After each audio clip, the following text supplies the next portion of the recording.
A really warm welcome to everybody back to Be Your Own Therapist.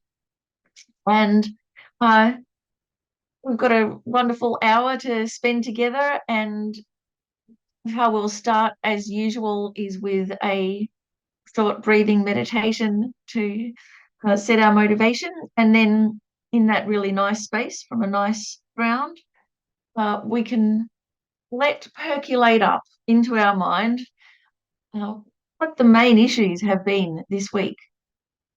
So maybe not the the loudest things or the things that have preoccupied us the most, but the niggling things. So we're going to try and tune into what I kind of call the quiet voice.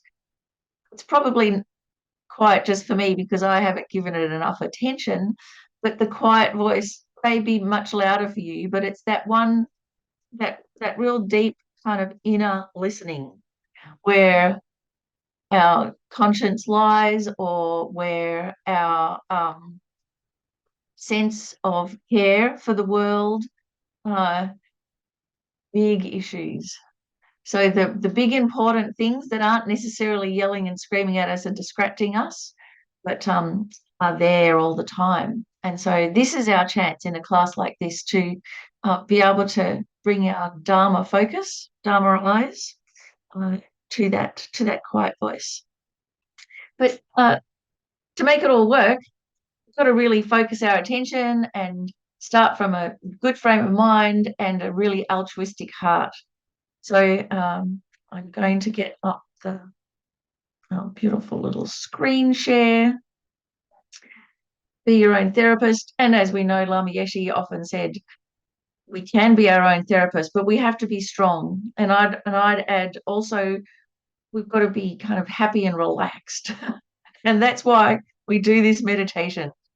So the 9-round breathing, I'll just put that image up there to help uh, with our experience of it. The first thing, of course, is to settle our posture and make sure that our spine is fairly straight and feels really strong and stable, like a pillar. Each vertebrae, like each brick, supporting the one above it. So we feel that stability. We let our spine naturally align. And then make sure your head's just tilted slightly forward and your chin tucked in. And then you can relax your shoulders. Let out any stale air from the lungs. Take a really nice deep breath and let it out again just naturally. Then bringing your focus inwards, starting by imagining that you're breathing out through your left nostril and in through your right nostril. So it's imagining the flow of the air and also the energy. And as you breathe out, let go of all of the disturbing emotions and confusion and tiredness and illness in the form of black smoke. So just breathe it out. Release all of those inner toxins. And then into that vacuum, then effortlessly breathe in golden light, the essence of which it's all of the enlightened qualities, all of the qualities that we wish to embody in our life. Breathe that in and feel it absorbing into your body.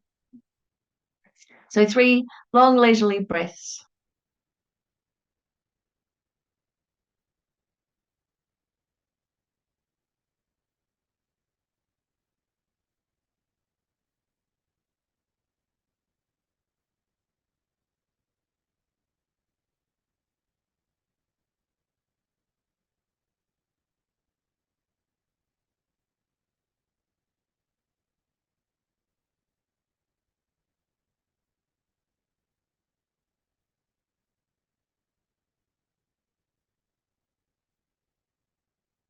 And then when you're ready, swapping the nostrils over, this time feeling how you're breathing out through the right nostril, breathing out all of those negativities, disturbing emotions, confusions.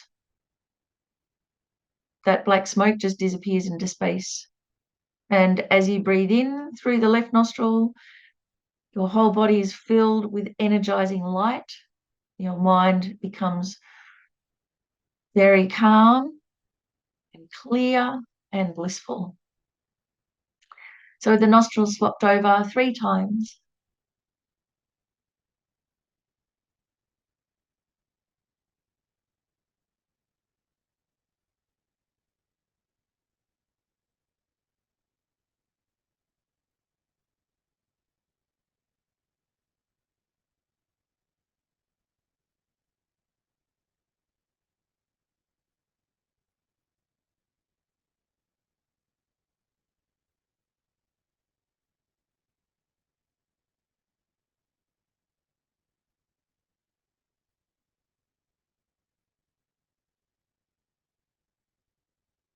And then the final 3 breaths, breathing out through both nostrils, in through both nostrils.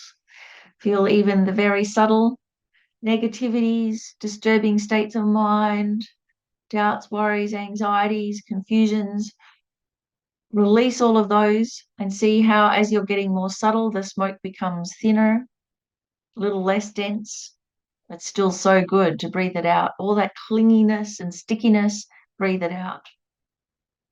And as you breathe in through both nostrils, the enlightening energy floods through you and energizes you. Every atom of your body becomes radiant. So 3 times through both nostrils.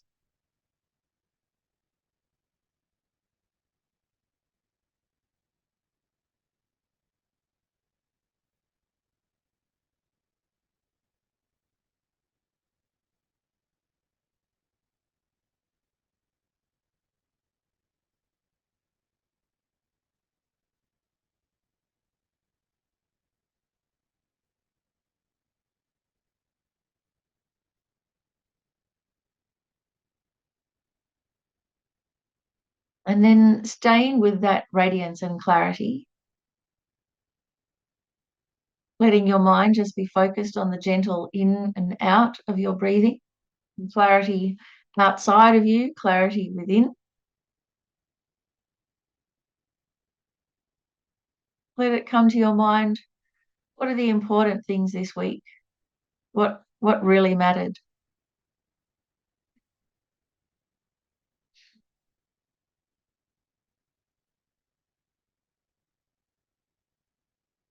Let those questions arise.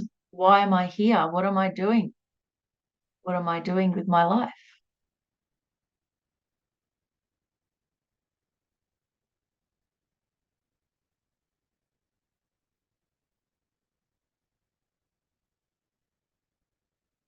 If we had all the perfect conditions, what would we be doing with our life?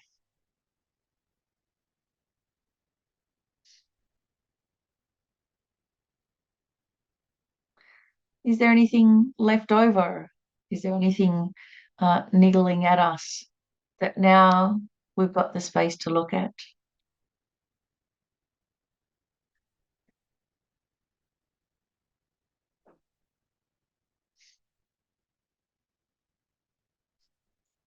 And just let those answers naturally arise in your mind.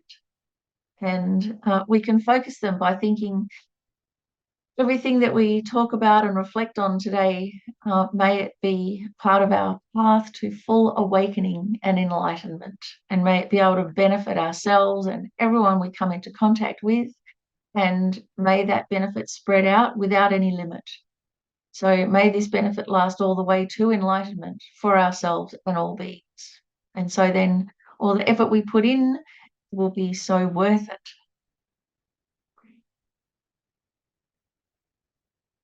And so then gently bringing your focus back to the room and uh, open your eyes and let's see, did anything come up immediately for someone to share? How's the week been going?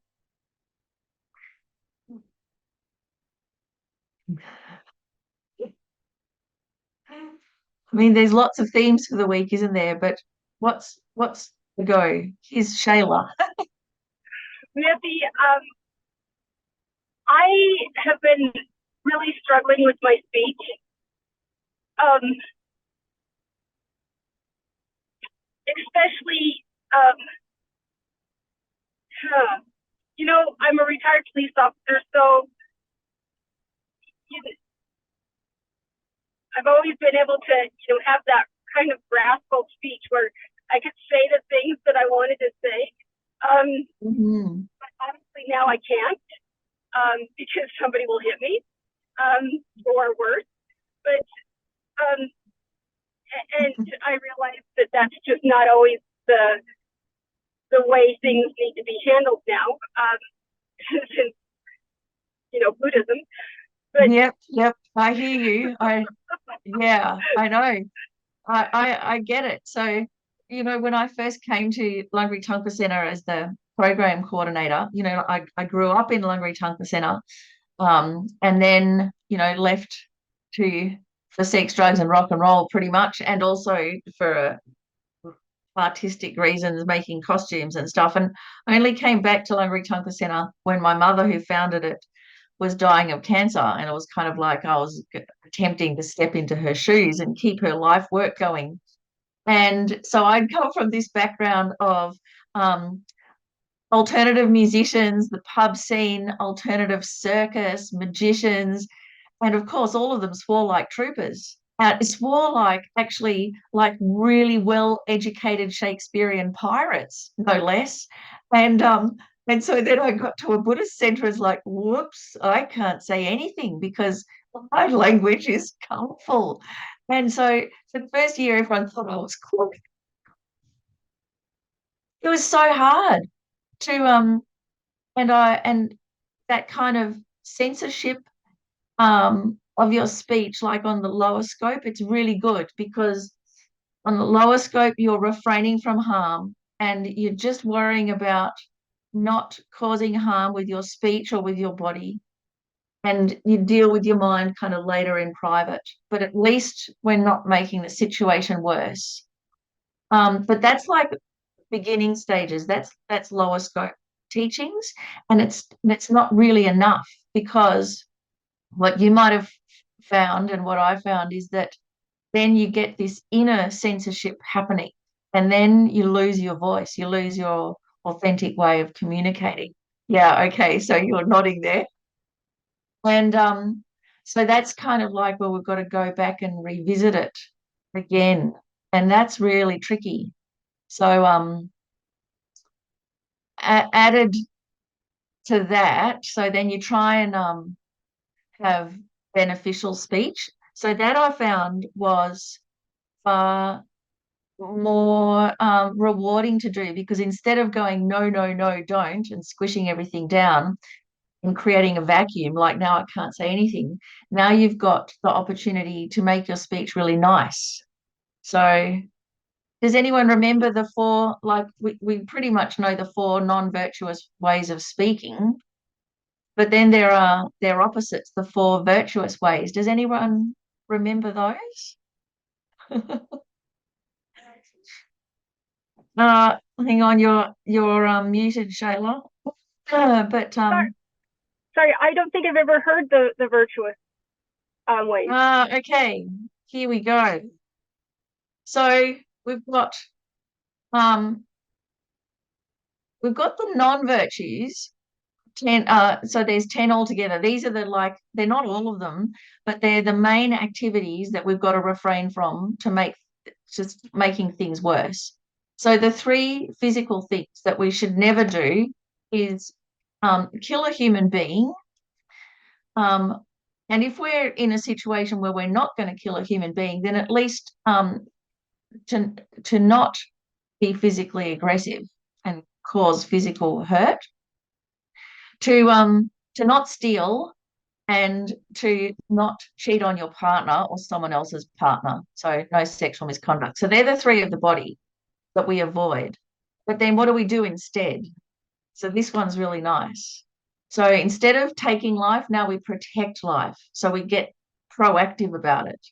Instead of stealing, we share to our ability to do so. And instead of cheating, then, we honor the relationship. We stay faithful. Now with the speech. So the speech, did you remember what the speech ones were, Shayla? I would say gossiping, cussing. I would have to say just saying mean things and probably, I don't know, maybe yelling. I don't know. I don't Yeah, remember. no, you've done really well, and that's in our colloquial language, which is the way to do it. So the main things to avoid, so gossiping, yeah, it's seen as a little tiny thing, but it can have really catastrophic consequences. And we've seen gossiping online, how that can ruin people's lives, can't it? So that's a small thing that turns into a big thing. Really good to avoid. Um, Passing, that's a nice term. Or so that one, that's a contextual one, because when you're in the pub surrounded by Shakespearean swearing pirates, cussing's not a problem. But when you're in a Buddhist center, it is. So it's not the what me as the subject thinks about it, it's how it lands.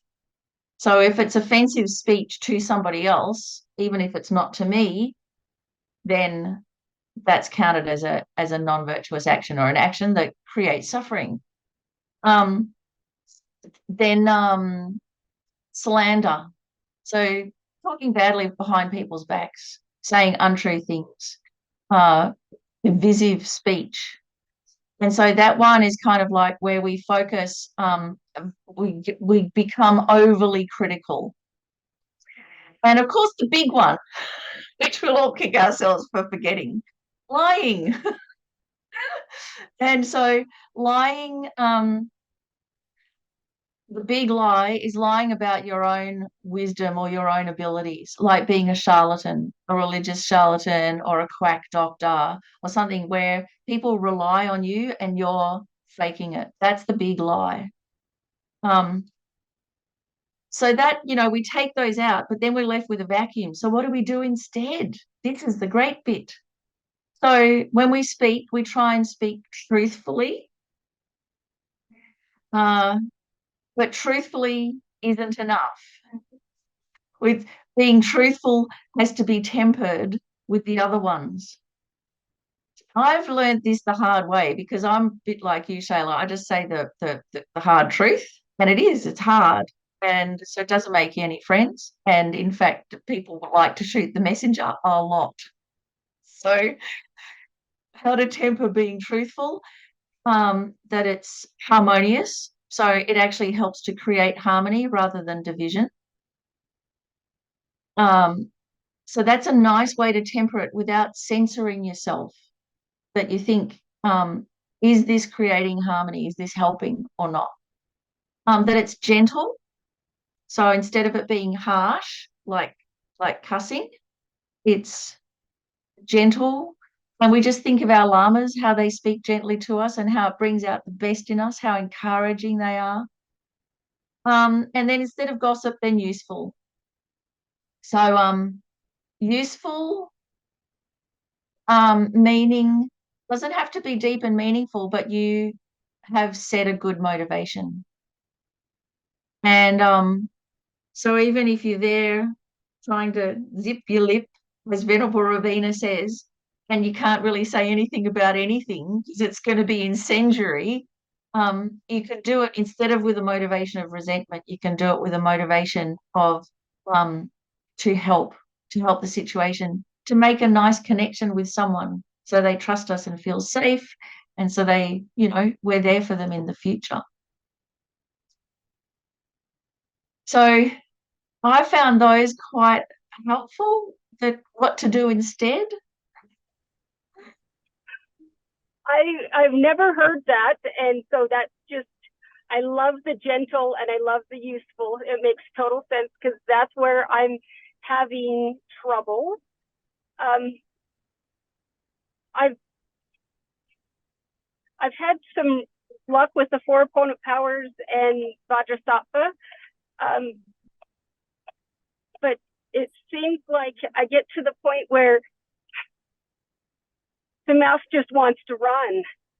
It's kind of like an attachment, like I have to say something. Yeah, and I know, I get it.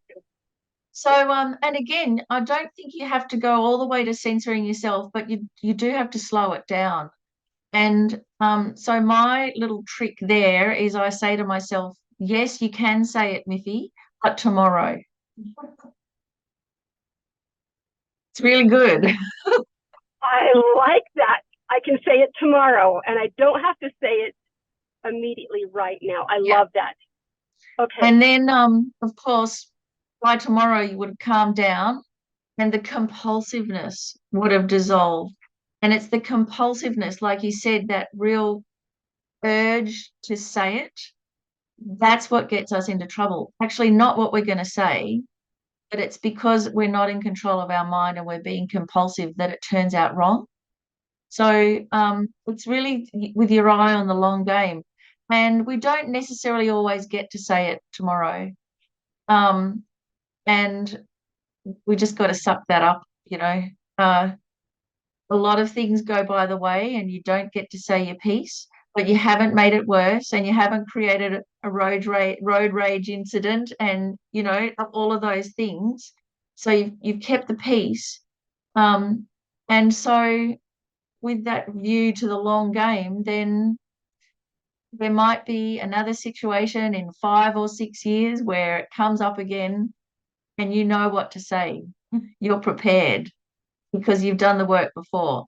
So I've got a lot of conversations on hold and they're ready. They're ready for if that's it that ever comes up again. And so because you're prepared and it's not compulsive, what happens is you get more skilled and it can become teaching moment, as they say. Uh, but it takes a lot of effort to be able to sit with it like that. And it's not always good to hold your peace. You've got to figure out why you're holding it, why you're zipping your mouth. And if you're just zipping it to shy away from conflict, it's not the best reason.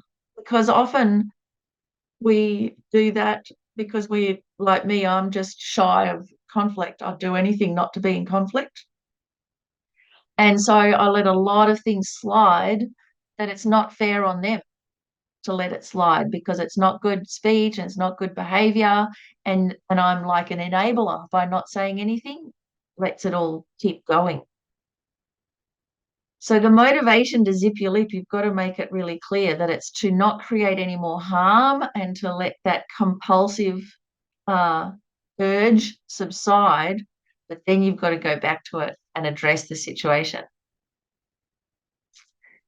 Otherwise, it'll just happen again. And then we're just kind of, we're just kind of being cowards and running away from the conflict.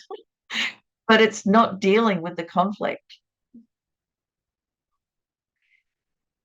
I think if I were to let it build up, it would just turn into it would gain speed. Yeah. So I like taking some time, but then returning to it. So yeah. Taking some time and also, but what we do in our distracted world is we take some time, we go, oh yeah, do it tomorrow, takes the edge off it, we don't retaliate. And then we're feeling fine tomorrow, so we don't do anything. And that's the problem. Uh, the cats are being naughty. They're jumping on the chandeliers out there. I kid you not. So the other thing that came to mind about this, um, it's so amazing that you brought it up, Shayla, because apart from my coming back to Lungri Tompa Centre and learning how to speak again in a civilized way, um, just in the last couple of years, I've had a late diagnosis of autism, and it's explained a huge amount of why I've just continuously got into trouble in my life. And so I've just spent 18 months going to a speech pathologist because autism, it's like a hidden disability. You wouldn't know it, but I'm severely disabled when it comes to speech. And why is because I just hear the words. And when human beings communicate, it's 35% tone, it's 58% body language, and it's 7% words. So in my speech pathology counseling sessions, this is what I've been discovering. And what I hear is words. So I'm only getting 7% of your communication. And then when I communicate, I'm all about the specific words with their specific meanings. But you're only getting 7%. And so it's a miracle that we communicate at all.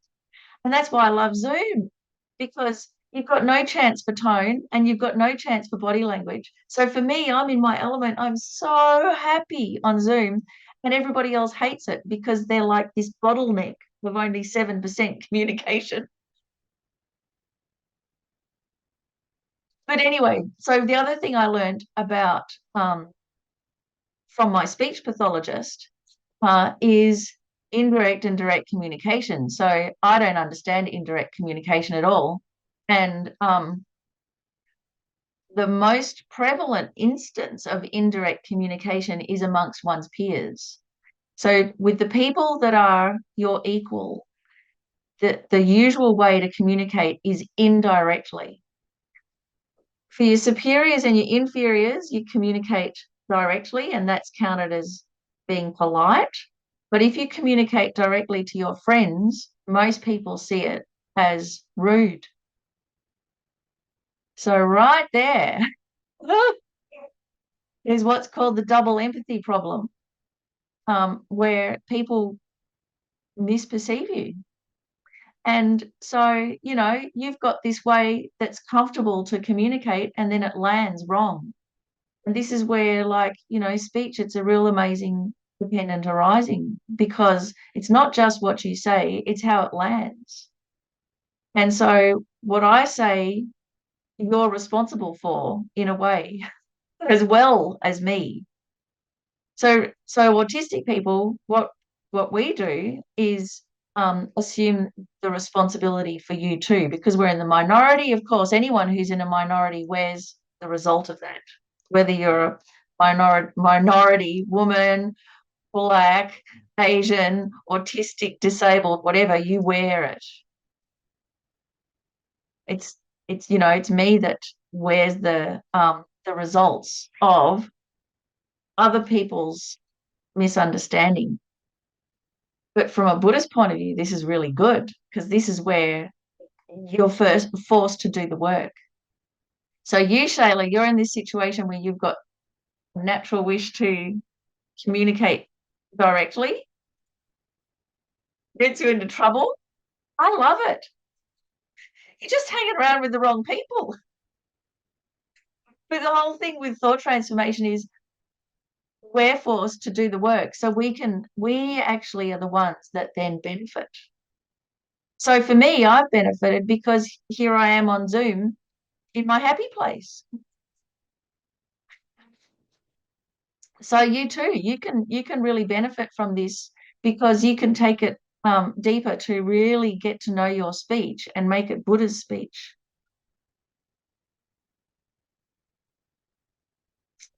What do you think about that? I like that. I like that a lot. And, even that split second of having to turn on, unmute myself, that gives me that split second to think before I speak, which I agree with you. It's very, very helpful. So Yeah. Actually, that's a really good one. So every time we unmute, just that action. So that can be like the unmute mudra. It can be the Buddhist speech mudra, unmute. The Buddha power button. Yeah, that's it. Yeah. Yeah. Okay. I like that. I like that a lot. Excellent. Okay, so anybody else? Anything come up from this about speech? Who else has something? Miffi, I'm just Yeah. curious to know, does autism, as you were describing it, have anything to do with introversion? Do they intersect in some way? Does one trigger the other? Are they related? Okay, so introversion is a psychological term, and so it's part of a theory. And I think a lot of introverted people may be autistic, but autism is like it's a physiological disorder. You're born with it. It's not a psychological disorder. Uh, and so what's kind of interesting, so when 'cause I studied Jung's type of theory of typology, and uh, it was Inter, who started Lungri Tonka Centre, actually also founded the Queensland Carl Jung Society. So we studied typology, and in the general populace, INFP, introverted, intuitive, feeling, perceptive, as a type, the general populace is the least. It's like 8% or something of the general populace. And in a Buddhist center, it's like 30%. It's huge. So introverts are really, and that particular type of introvert, very attracted to Buddhist centers. And so I've seen a lot of memes and stuff on online where there's lots of jokes about introverts, but actually it's almost like in the old money. In the new money, a lot of those are undiagnosed autistic people. And same for me. And with the typology, like uh, when I first came to Lungri Tumba Centre, I was typology wise um, extremely introverted and on the extreme of the thinking spectrum of from perceptive to thinking. May not make any sense to you, but really extreme. And so I would say to people, I'm really introverted, and they just not believe me. And then, but that's actually evidence that it's the autism showing through. Then after like how many 20, 30 years at Lungri Tumpa Centre, I've redone that typology test and I've actually changed. So I've gone from being absolutely on one end of the scale, introverted, to being smack bang in the middle, introverted, extroverted. But how I read that is actually that I'm just being a little bit more authentic now. And I remember back to when I was at school, I was really outgoing at school. So all of this, they're just different models. And in the olden days, I thought it was really helpful to just say to people, I'm introverted. Because what does it do? They understand that's why you're not going to their party. Not that you're snubbing them, but you just introvert and they go, oh, yeah, that's right. I forgot. And it's helpful.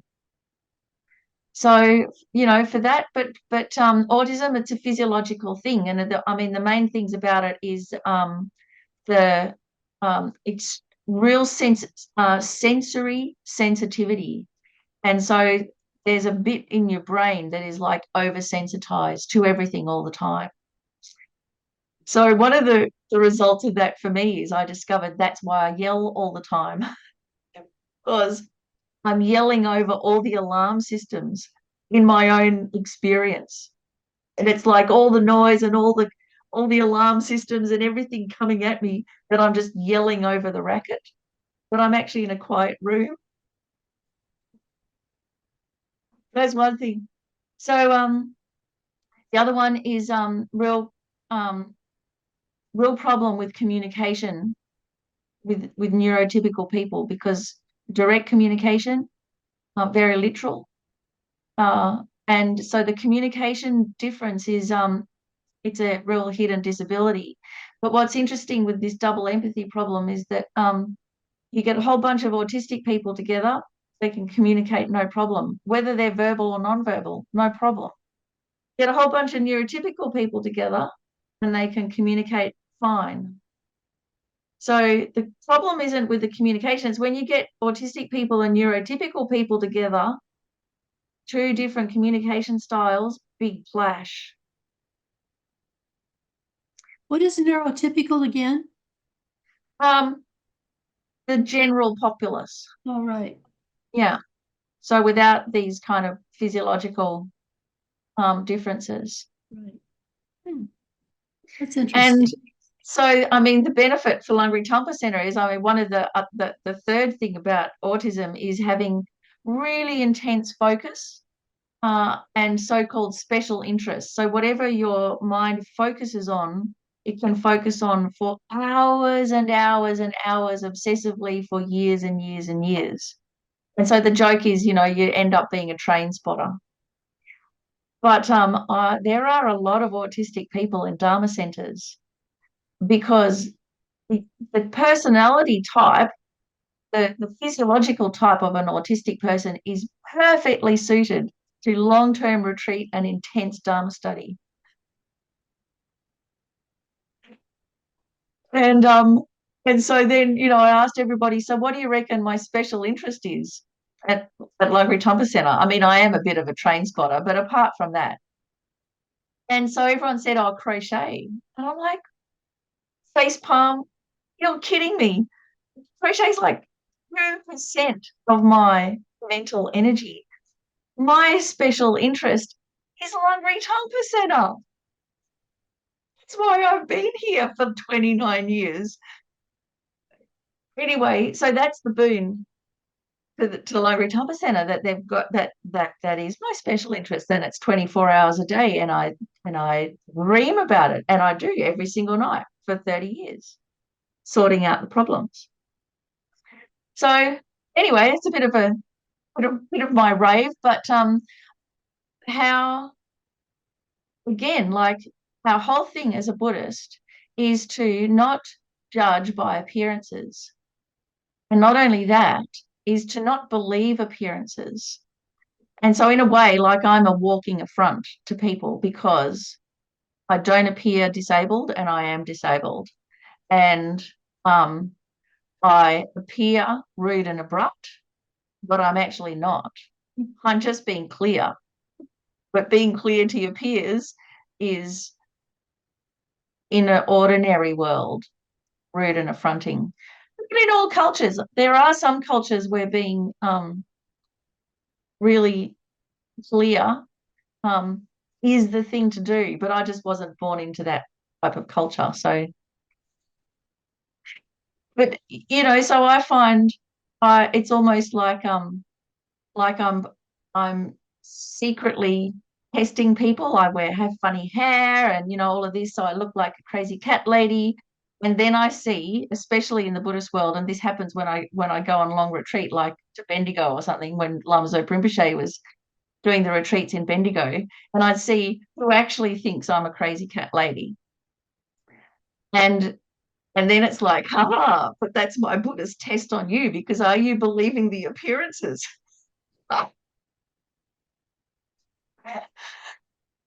And so then very quickly I could figure out who's naturally got that to see below the surface and who's just going on autopilot. Everything is as it appears. And to me, it's really quite crucial to figure out who's who in that. Otherwise, I'm getting in trouble all the time. So what questions have come up now, Susan? Well, I don't know. It occurred to me, I'm an extreme social introvert.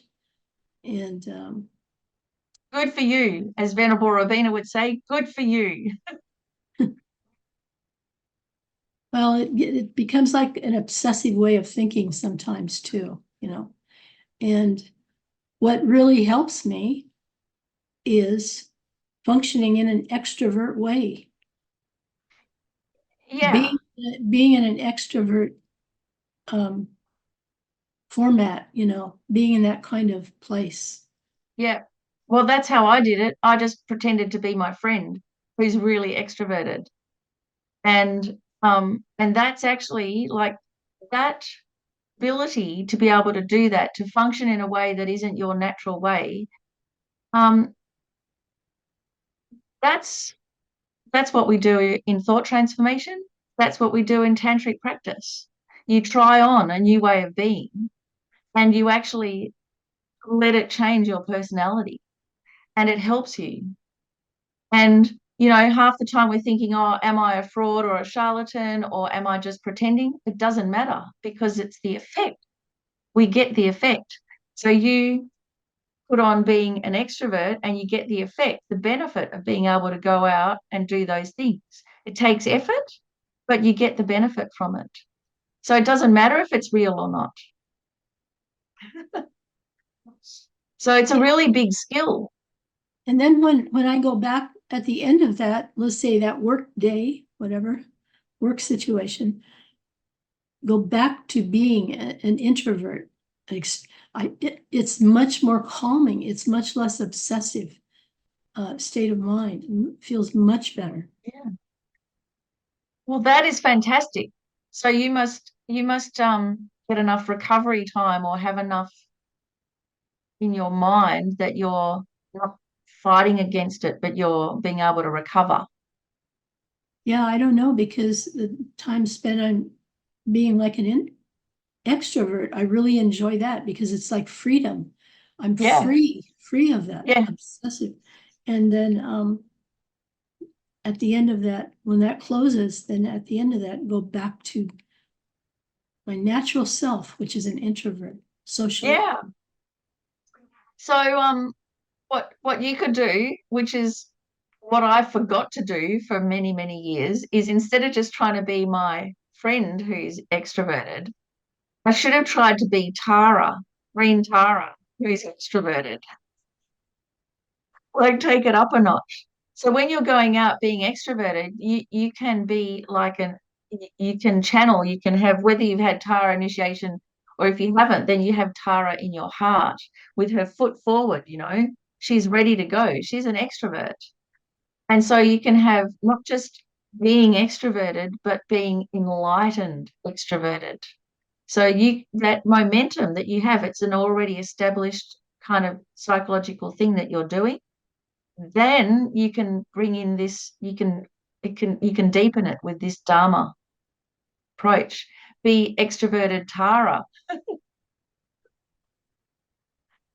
and so then it'll really benefit people as well. So even if you've got an ordinary work,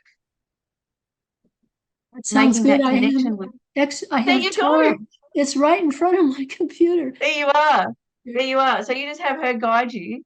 And then what you do at work isn't just worldly, then it can become, it's got that big vision, making connections all the way from here to enlightenment for the benefit of everybody, the ultimate benefit. So it becomes a Dharma thing. Daryl, you put your hand up too. Yes. Look, I can really relate to this whole situation. Um, I've got people working next door at the moment doing some outdoor work and things. So I won't Can't go hear on. it. Huh. Sorry. I Oh, can't hear it, but you on probably and can. off. But my introversion is that intense for me that I won't go outside now and get in the car to go to the shop until they finish tonight in case I have to interact, say hello, I or know. I don't like going to the shops because I love the self-serve thing because I don't have to interact with anyone. Zoom has been amazing for me because I used to just have my camera off. But I trust you. I've known you for a while now. And so I come to class and I'll turn my camera on. I can't hold a job down. I feel like I can't work for more than, say, 6 or 12 months before the show that I have to put on every day. I just can't do it. I've just got to go home and take a big breath. And Yeah. like I'm booked in to come and see Geshe Tenzin Zopa in September at Langri Tangpa. I will worry about this until I've been and come back home for Huh. the next few So months. in a situation like this, it is perfectly acceptable to go to a Dharma teaching with dark glasses on in the daytime, in the nighttime, doesn't matter. Because people see you come in and most of them will think, oh, it's a bit weird, but we're in a Dharma center, everything's weird. People who get migraines will just go, oh, he's got a migraine. Call Daryl. And anyone who's introverted or autistic will go, ha ha, don't worry, I'm not going to talk to you. You can sit next to me. That's amazing. I do absolutely love my sunglasses. I find them that really protective barrier, Yeah. not making eye contact. But And I in hate fact, it. if you're light sensitive, you can wear like His Holiness the Dalai Lama does, he wears a visor. So the visor stops the bright lights coming down, and then the glasses stop it coming in. And you're not wearing a hat, so it's not rude. Okay. I really hate it about myself though. I just I've found I've built this wall and then I've extended that wall around the few people that I let in as well. And Yeah. it just becomes really restricting. And so the whole becoming your own therapist is really become very Mm. important to me to try Yeah. and pull little bits away out of the wall so I can have a little sort of peek through and see what's on the other side. And yeah, so Yeah. this is amazing this Well, you morning. may very well be an undiagnosed autistic too. And because like now the diagnosis is really changing, and it's a lot driven by autistic people. And, just even 3, 4, 5 years ago was like back in the dark ages. So it really is, um, now is a good time to really find out about it. And then now finally there are resources. And the more I find out about it, the more I'm I can see how beneficial it is for Dharma practice and Dharma study, especially in a distractible world. But you have to, just like, in the lower scope, you remove yourself from distractions so you can practice Dharma, or, you, you, you don't go out to the shops and indulge in all sorts of things because it's just distracting. So you don't go there, so you don't think about it. So a similar thing, if you're autistic and you have a sensory overload, you've got to protect yourself. And that's hard. It's just as hard as a Dharma practitioner, to protect ourselves from the myriad distractions of shopping and everything in daily life. It's a similar thing. We have to protect ourselves from all of this stuff that triggers our grasping, or that triggers our just overwhelm.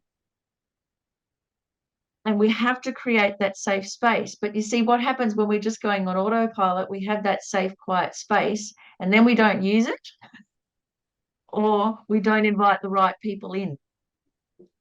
And the more triggered and overwhelmed we become, the more you're just trying to get some breath, just get your head above water and breathe. Forget about getting a safe space. And that really is the samsaric experience. That's what we're all in. We're all in this world where we're, everything outside and then everything from inside is overwhelming us and we can't breathe. And that's actually in one of the Buddhist prayers. May I liberate those not yet liberated, and may I give breath to those unable to breathe. It's so profound because that's the samsaric state. So we can get a lot of insight from our experience, and just real basic things, Daryl, like give yourself some space. And then my counselor said this fantastic thing, which was 50% of the time, get the space and the recovery, and the rest and the just like total exhaustion. And then the second 50% of the time, put in something good. So something that you like doing and that gives you energy. And it's so practical, because otherwise we're overwhelmed by life. We just collapse through exhaustion. Yes, we have rested, but we haven't done anything to help ourselves. So then we've got to put the good stuff in. So come to a puja online, or do a meditation, or do some crochet, or go for a walk. All of those things that put the energy in. Read your favorite Dharma book. Listen to Venerable Rabina podcast. in the privacy of your own lounge room instead of in the how confronting it is in person. Put the good stuff in, and that way we'll progress. Mm. Thank you so much, Miffi. Yeah, look, thanks, Daryl. I hear you. I hear you both, and there's probably other people too. It's a really big deal. And like uh yeah, it's like a world-changing paradigm to discover on a conventional level. It's a conventional truth, whether we're introverted, whether we're autistic, whether we're disabled, whether we discover, hey, we come from a whole different ethnic background than I was brought up to believe, all of these things, whether we figure out that we're adopted. There's a paradigm shift about who we are, and who we are on a conventional level matters because that actually is our context. We're contextual beings. We are dependent arisings. Ultimately, there is no, real autism or introversion, introversion. And ultimately, we've got the potential to be a Buddha. But we have to recognize our conventional existence authentically. And so I think what happens in a Dharma center is we just flip to the ultimate. We go, oh, well, autism doesn't exist truly, really. Introversion doesn't exist truly, really. So it doesn't matter. But that's wrong. It does matter. It's our context. It's our karmic inheritance. We have to work with it or it's going to backfire. And we can work with it because we know, hey, ultimately, we can all change. And Susan, you've experienced that change just by trying it on, trying on being an extrovert. We can change. It is possible, but it doesn't totally deny the conventional reality, which we still have to work in. So it's a really tricky tightrope, I tell you.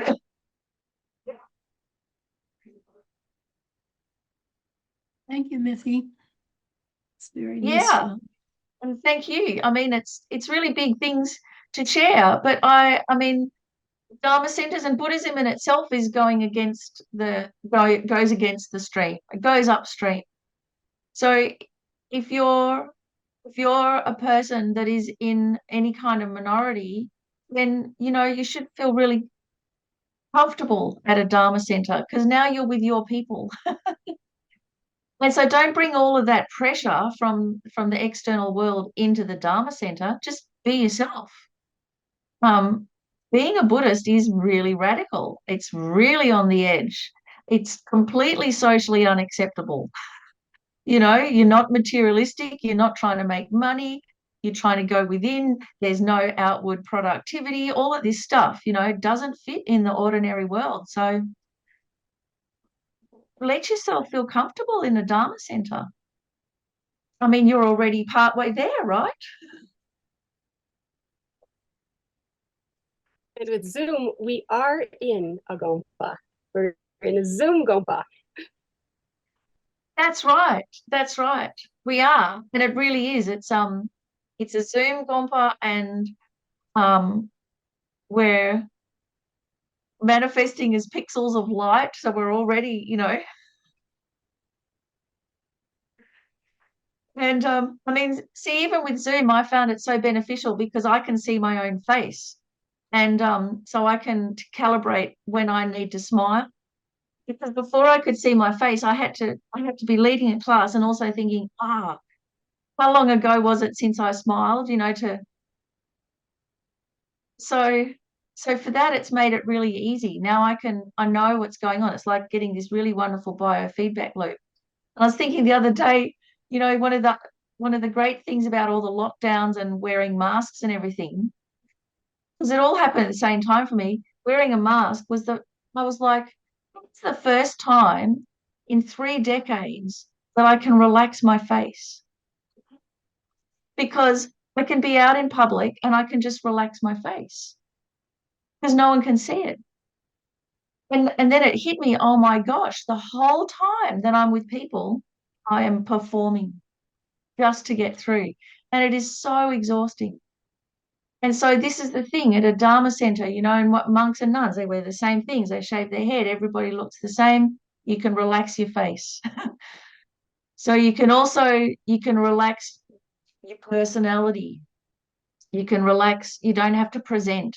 When you go to a Dharma center, don't ever feel that you have to present, because people come to a Dharma center when things are tough. So you don't feel that you have to put on the good face. You can have the things a tough face, and that's okay. Actually, that's far better at a Dharma center to just know at least there it's clear ground, it's uncorrupted. I don't have to be fake. I can actually just be how it is. And that's the most authentic way to get started. And if your authentic way to get started is with your visor and your sunglasses, and you find someone that goes, haha, don't worry, I won't talk to you, you stick with them.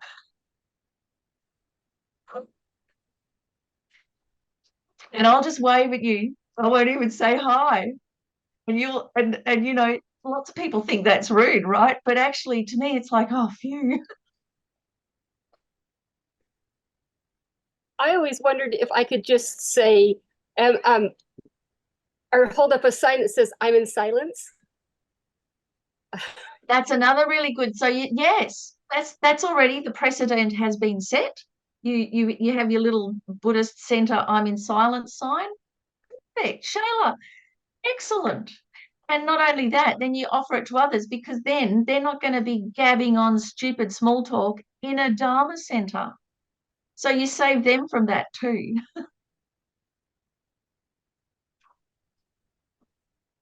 Oh, yes. And and of course I say to all the new students that come, when you walk into a Gompa, it is one of the places on the earth, just like a cathedral or a church, where you're supposed to sit and be silent. So, you know, you're in reception, everyone's chatting, but if you go into the Gompa and you sit, everyone knows you're sitting there being silent, and it's what you're supposed to do. So that's another thing too. Then don't feel like, oh, you've got to bring all the chit chat into the Gompa. No. And in fact, if you're sitting there being silent, other people remember, oh yeah, I'm in a Gompa. No more chit chat. So the secret life of an introvert can be very beneficial for other people. So with that, it's just on the hour. Let's dedicate our conversation. As usual, I've talked the most, but look, thank you so much for sharing really deep, personal, and probably quite raw stuff. That's exactly what we should do with our Dharma journey. So thank you very much. I feel very honoured, and let's dedicate all of that courage and all of that trauma and all of that thinking about it, that this is our Dharma path, and this will really, if we think about it properly, this will really propel us towards realizations and good-heartedness and enlightenment for the benefit of all. So just lock it in there. This is our direction. We dedicate everything to that very biggest vision. Our own enlightenment for the benefit of every single living being. So thank you so much, everybody. Take care, and see you all next week.